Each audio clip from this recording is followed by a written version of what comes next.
Praise the lord. యేసుక్రీస్తు వారి మహోన్నత నామంలో సహోదరులందరికీ వందనాలు మరియు శుభోదయం.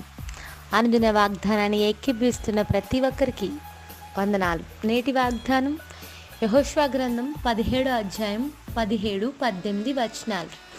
అప్పుడు యెహోషువ యోసేపు పుత్రులైన ఎఫ్రాయిమీయులను మనష్షీలను చూచి, మీరు ఒక విస్తార జనము, మీకు అధిక బలము కలదు, మీకు ఒక్క వంతు చీకటియే కాదు, ఆ కొండ మీదే అది అరణ్యము గనుక మీరు దాన్ని నరకుడి, అప్పుడు ఆ ప్రదేశము మీదగును. కనానీయులకు ఇనపరథములుండినను వారు బలవంతులై ఉండినను మీరు వారి దేశమును స్వాధీనపరచుకొనగలరనెను. ఆమేన్. యెహోషువ యోసేపు పుత్రులతో మాట్లాడుతూ అంటున్నాడు, మీరు అధిక బలము గల జనము. కొన్ని సందర్భాల్లో మన బలము మనకు తెలియడం లేదు. ప్రభువుని అంగీకరించిన మనం చాలాసార్లు ఇంకా బలహీనమనే అనుకుంటూ ఉంటాం. అయితే దేవుని లేఖనం సెలవిస్తూ ఉంది, దేవుడు మనతో ఉన్నాడు గనుక, ఆయన మనలో ఉన్నాడు గనుక మనం బలవంతులమే. పౌలు అందుకే అన్నాడు, నన్ను బలపరిచేవాని యందు సమస్తము చేయగలనని.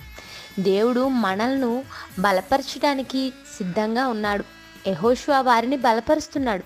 మీకు అధిక బలం కలదు, ఆ కొండ ప్రదేశం మీదే ఆ కొండను స్వాధీనం చేసుకోండి. ఆ అరణ్య ప్రదేశం కూడా మీదే, దాన్ని నరికి ఆ ప్రదేశాన్ని తీసుకోండి.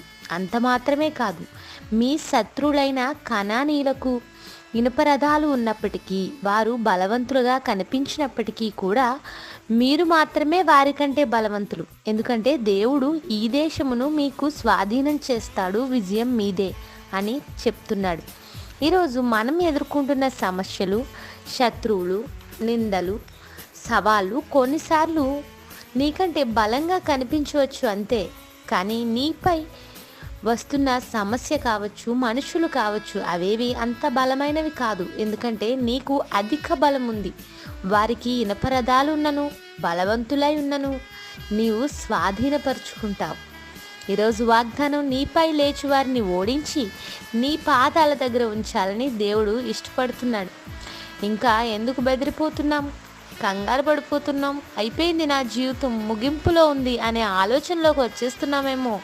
నిజమే, కాదనడం లేదు. శత్రువు ఎంతో బలవంతుడుగా కనిపించవచ్చు, కానీ నీకు అధిక బలం ఇచ్చేవాడు, తన బాహు చేత నిన్ను ధైర్యపరిచేవాడు నీ దేవుడు. ఆయన నీకు కోటగా, ఆశ్రయంగా ఉన్నాడు. నీ ప్రతికూలతలన్నింటినీ అధిగమించే బలంతో మనందరినీ నింపుతాడు. అన్నింటిలో మనకు అత్యధిక విజయము అనుగ్రహించుచున్న దేవుడని అపోస్తలుడైన పౌలు రోమా సంఘానికి రాస్తూ తెలిపాడు. ఈ రోజంతా అత్యధిక బలంతో ప్రతి సమస్యను ఎదుర్కొనే విజయాన్ని దేవుని నుంచి పొందుకుందాం. ప్రార్థన. దయగల మా తండ్రి, మాతో మాట్లాడిన మాటలు బట్టి స్తోత్రాలు. ఈ రోజంతా ఈ వాగ్దానంతో మమ్మల్ని నడిపించుము.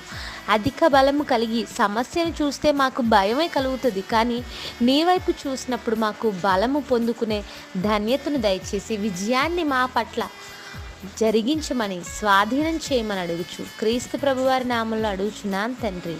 Amen. Have a nice day. Thank you everyone.